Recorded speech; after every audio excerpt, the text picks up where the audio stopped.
Նրբահամ, անչափ փխրուն և համեղ պահքի սիգարետ թխված քաբլիթներ, այն էլ կարագուլ խմորեղենի համով կարող եք պատրաստել միայն այս բաղադրատոմսով։ Միանգամից պատրաստեք կրկնակի չափաբաժնով, քանի որ վերջանում է հաշված րոպեների ընթացքում։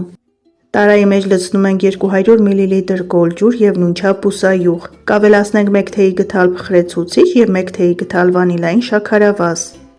1 պտղուն ծաղ համերը հավասարակշռելու համար և մաղելով ավելացնում ենք 600-ից 650 գրամ ալյուր։ Պետք է հունցենք ձեռքերին չկպչող փափուկ խմոր։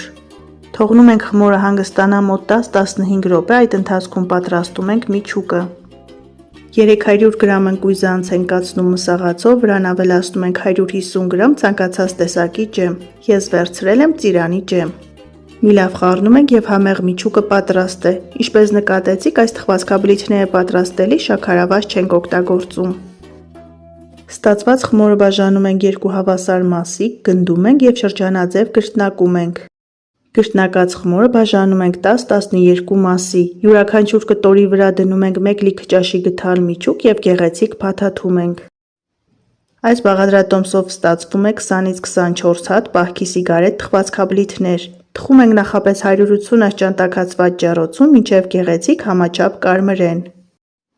Ջեռոցից հանելուց հետո թողնում ենք հովանան, վրան ցանում ենք շաքարի փոշի և մատուցում ենք։ Բարի ախորժակ։ 1 գավաթ սուրճ կամ թեյ ենք պատրաստում և վայելում ենք, շատ փխրուն և համեղ է ստացվել։ Իսկ դուք մի մոռացեք հավանել տեսանյութը և ընկերների հետ կիսվել այս համեղ բաղադրատոմսով։ Առայժմ